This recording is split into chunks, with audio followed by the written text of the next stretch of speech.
Bonjour, dans cette vidéo, on va voir la notion des pipes dans Angular. Alors, les pipes sont des filtres utilisés pour transformer les valeurs lors de binding en un format bien spécifique dans la sortie. Le fonctionnement d'un pipe est plutôt simple.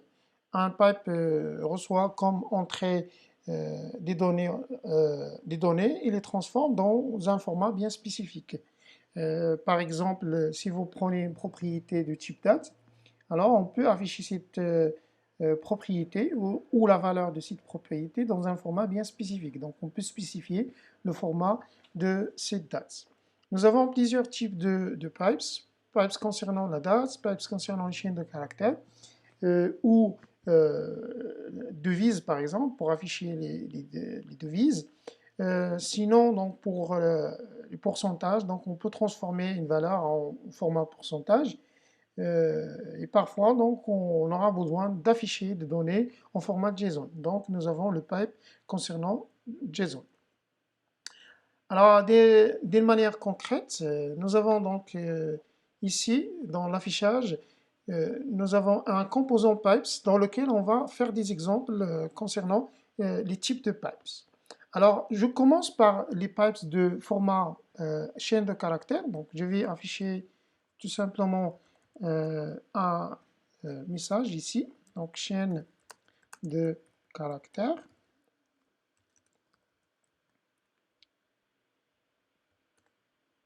Et avant de transformer une valeur, donc tout d'abord je crée une propriété, donc je déclare une propriété ici dans le TypeScript, dans la classe, une propriété de type chaîne de caractères. Je vais l'initialiser par une valeur et puis faire les transformations chaîne de caractères.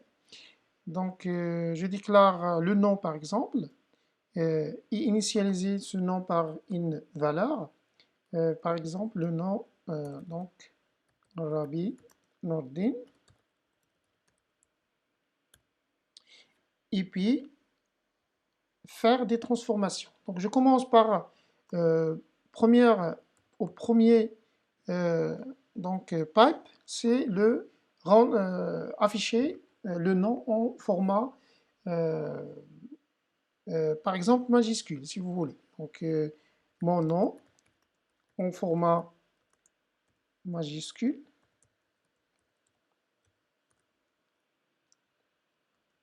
Deux points. Alors, pour faire la transformation, alors, il faut tout d'abord faire l'interpolation, donc le binding, donner la propriété, et puis une barre qui permet de faire la transformation, c'est-à-dire on va transformer cette propriété en un format bien spécifique. Alors, format utilisé, c'est uppercase qui permet de rendre le nom en format majuscule. Alors, comme vous voyez ici, donc le nom en format majuscule. Sinon, si vous voulez, par exemple, mettre le nom en format minuscule, donc tout simplement, donc changer uppercase par lowercase, donc en format minuscule. Comme vous voyez, donc, on va afficher le nom en format minuscule. Et sinon, si vous voulez, par exemple, mettre la première lettre format, ou la premier caractère, première lettre, majuscule, donc vous mettez ici tout simplement title case. Title case, ça veut dire que afficher le nom tel que le premier caractère, donc en majuscule. Premier caractère de nom en majuscule.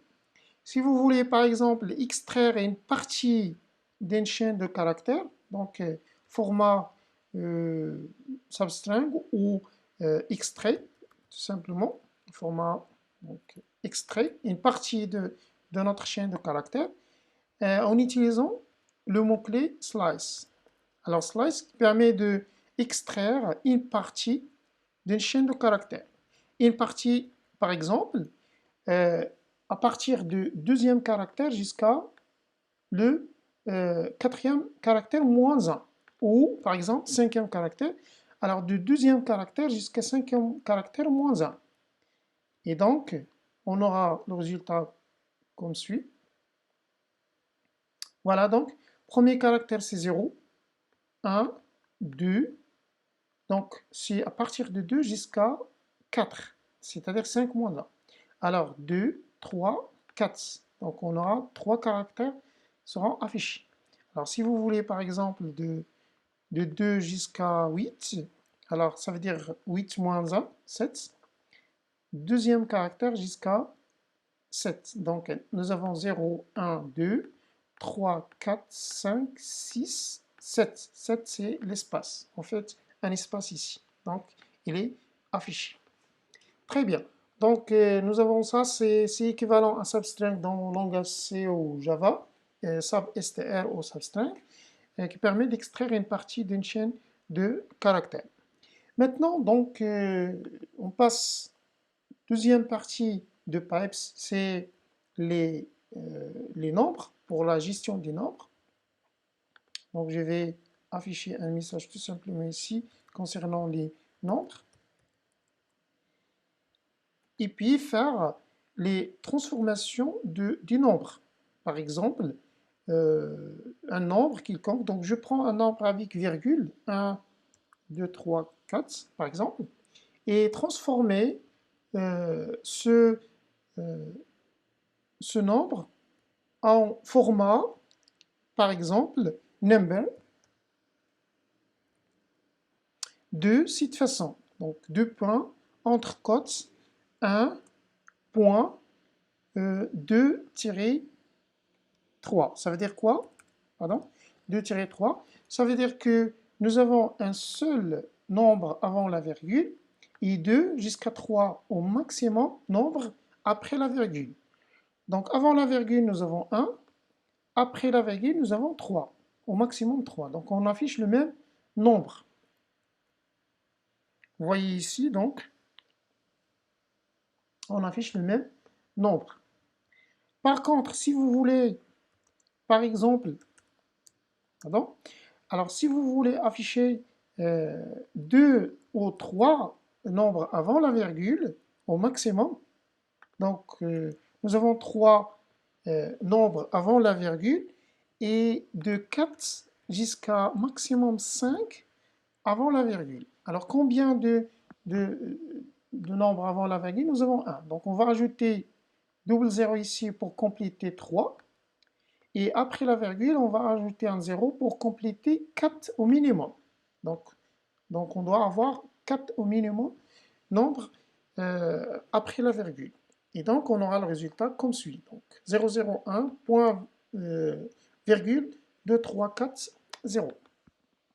Si vous voulez par exemple mettre par exemple 2 avant la virgule et 1, pardon, et 1 jusqu'à 2 au maximum. 2 au maximum, donc on aura 2 au maximum après la virgule et 2 avant la virgule. Donc on va rajouter 0 ici et puis on retranche 4 puisque donc on a au maximum 2. Donc on aura le résultat 0,1, 3. Voilà. Ça c'est la gestion des nombres. Maintenant on va faire des instructions pipe pour les dates, pour la gestion des dates. Et donc, on peut transformer une date quelconque en un format bien spécifique. Donc, pour cela, je vais donc déclarer une propriété de type date. Je vais l'appeler date naissance, par exemple, égale new date. Et j'initialise les valeurs telles que l'année, virgule, le mois, par exemple 8, virgule, le jour, donc 23, par exemple. Donc la déclaration d'une propriété date de cette façon-là. Voilà donc pour la transformer en un format souhaité en utilisant les pipes. euh, donc je déclare un paragraphe, donc j'insère un paragraphe ici, et puis la propriété date naissance, une barre, transformation vers inDates. Tout simplement, si vous mettez comme ça date, donc ça va afficher la date complète, la date standard, donc de cette façon-là, simple.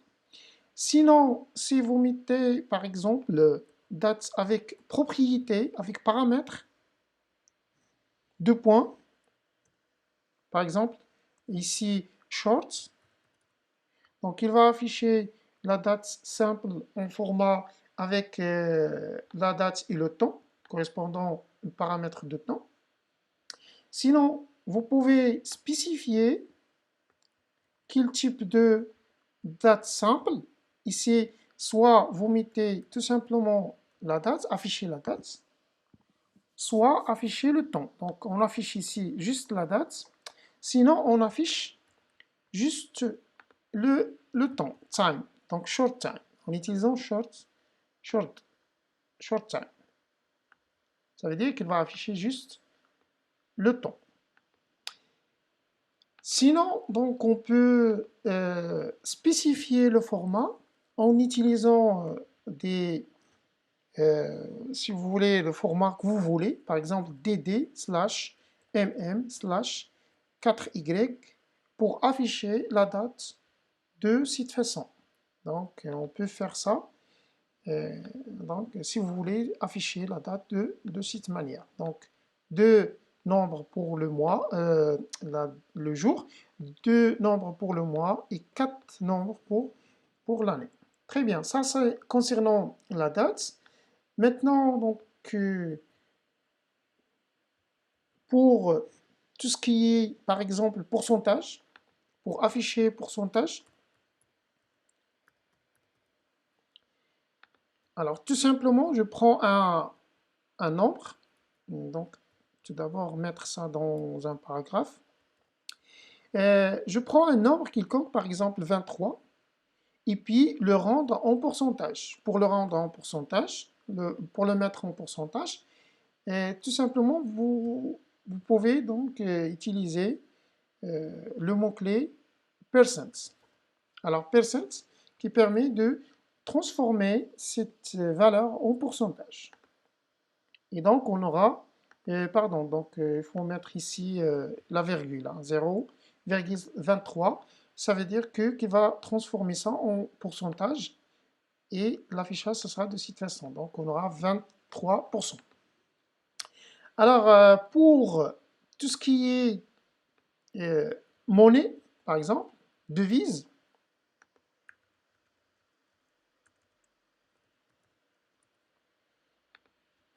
je peux transformer une valeur quelconque, par exemple 50, en devise, si vous voulez. Donc, la même façon, donc, en utilisant barre pour la séparation de transformation, et ici, donc, en utilisant le mot-clé currency, veut dire que nous sommes en train de transformer cette valeur en devise, et donc on aura l'affichage 50 $. Par défaut, c'est en dollars. Si vous voulez spécifier le type de monnaie, le type de devise, alors vous pouvez faire comme ça, deux points, et puis entre cotes, par exemple en euros, et vous allez voir que l'affichage, ce sera en euros maintenant. Et donc, vous voyez qu'ici, donc, 50 € comme affichage. Bien, maintenant, il nous reste le format JSON.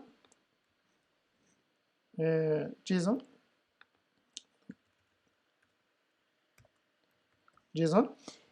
Pour faire ça, donc, je vais donc déclarer une propriété de type structure public, une personne, donc je définis ici une personne qui est définie par deux propriétés, le nom, deux points, le nom avec la valeur Rabi par exemple, virgule, le prénom est défini aussi par une valeur notée, par exemple. Voilà, donc nous avons ici format structure, donc je vais la transformer en format JSON.